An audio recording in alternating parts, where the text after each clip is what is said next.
Subscribe कीजिए हमारे channel pension talk को और साथ बेल आइकन पर भी क्लिक कीजिए। अस्सलाम वालेकुम तमाम सरकारी मुलाजमीन और पेंशनर को वेलकम करते हैं। बड़ी ब्रेकिंग न्यूज़ आपके साथ शेयर करेंगे। कन्वेंस अलाउंस, मेडिकल और हाउस रेंट अलाउंस में इजाफे का मुतालबा। अगीगा के जो चेयरमैन हैं रहमानी बाजवा साहब, उन्होंने एक और ताज़ा प्रेस कॉन्फ्रेंस की है, ताज़ा उन्होंने बयान जारी किया है और जिसमें उन्होंने तमाम सरकारी मुलाजमीन और पेंशनर के नाम पैगाम भी जारी किया और हुकूमत से मुतालबा किया है कि सरकारी मुलाजमीन के जो बेनिफिट्स हैं वो पे एंड पेंशन कमीशन की रिपोर्ट के एन मुताबिक होने चाहिए। अब ये क्यों ज़रूरी है? ज़रूरी इसलिए है कि हुकूमत ने पे एंड पेंशन कमीशन रिपोर्ट की जो रिकमेंडेशंस आई थी, जो सिफारिशात आई थी, उसके एन मुताबिक जो पेंशन में इस्लाहात हैं वो तो कर दी हैं। इस्लाहात किस तरह कर दी हैं कि पुराना जो पेंशन सिस्टम है उसकी जगह पर एक नया कंट्रीब्यूटरी पेंशन सिस्टम आ गया है जो कि एक इंडिपेंडेंट फ़ंड होगा।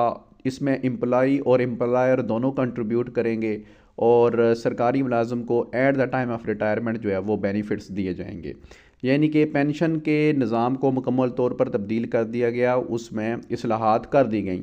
लेकिन उसी पेंशन रिपोर्ट के अंदर जो ज़िक्र था कि सरकारी मुलाजमीन की तनख्वाहों में डिस्पैरिटी मौजूद है, मखसूस महकमों के मुलाजमीन को ज़्यादा तनख्वाह दी जा रही है और आम जो महकमों की जो मुलाजमीन हैं जो अक्सरियत में हैं उनको बहुत थोड़े अलाउंसेस और बहुत थोड़ी तनख्वाह दी जा रही है, तो उस फ़र्क को भी ख़त्म करने का मुतालबा उस रिपोर्ट के अंदर शामिल था। साथ पे पेंशन कमीशन की उस रिपोर्ट के अंदर ये भी जिक्र था कि सरकारी मुलाजमीन को मिलने वाला हाउस रेंट, कन्वेंस अलाउंस और मेडिकल अलाउंस ये भी नामुनासिब है, बहुत थोड़ा है और इसको भी रिवाइज़ करने की ज़रूरत है। तो पे एंड पेंशन कमीशन रिपोर्ट का एक हिस्सा तो गवर्नमेंट ने उसके ऊपर अमल दरामद कर दिया, लेकिन दूसरा हिस्सा जो सरकारी मुलाजमीन और पेंशनर के बेनिफिट्स के मतलब था उसके ऊपर अमल दरामद अभी तक नहीं हो सका है। तो सवालिया निशान इसके ऊपर ज़रूर लगा हुआ है और रहमानी बाजवा साहब जो हकीकत हाथ के चेयरमैन हैं उन्होंने भी यही कहा है कि सरकारी मुलाजमीन के जो बेनिफिट्स हैं पे एंड पेंशन कमीशन की रिपोर्ट के मुताबिक फ़िक्स होने चाहिए। साथ ही उन्होंने पंजाब में जो इस वक्त जो टीचर्स के साथ और मुख्तलिफ़ डिपार्टमेंट्स में जो निजकारी का अमल जारी है और फिर वहाँ पर टेस्ट लेने का मामला है और बहुत सारे मामलात हैं, उस हवाले से भी अपना जो है वो एक मुस्बत पैगाम जो है वो सरकारी मुलाजमीन के लिए छोड़ा है।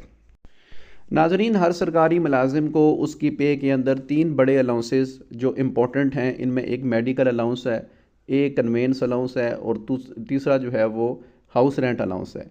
वफाकी मुलाजमीन को हाउस रेंट की जगह जो हायरिंग और सीलिंग की फैसिलिटी मिलती है वो तकरीबन औसतन जो है वो 30,000 से लेकर 80,000 के दरमियान होती है, जो कि बहुत मुनासिब जो है वो रेट्स हैं।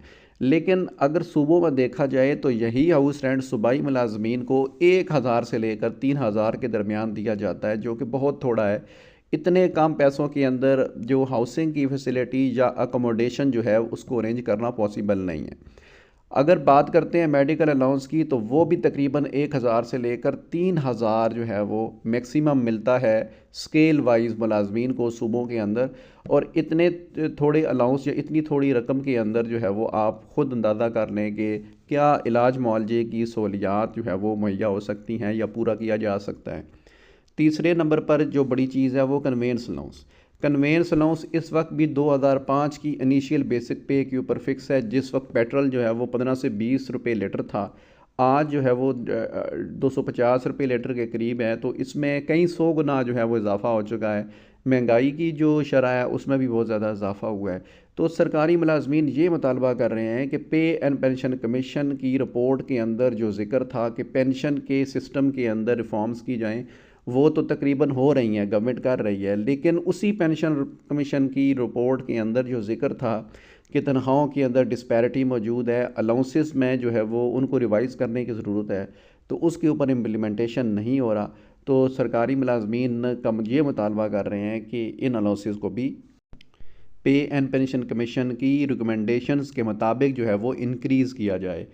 3 बड़े allowances medical allowance, house rent और कन्वेंस अलाउंस 2005 और 2008 की जो पे स्केल थे उस वक्त के, उनकी इब्तदाई सतह के ऊपर जाके फ्रीज़ हैं और इसके बाद जो है 3-4 बार जो है वो बल्कि ज़ायद बार जो है वो स्केल रिवाइज़ हो चुके हैं और इस वक्त जो पे स्केल चार्ट है वो 2022 का है, तो कम से कम जो है वो इसकी इनिशियल बेसिक पर ज़रूर होना चाहिए।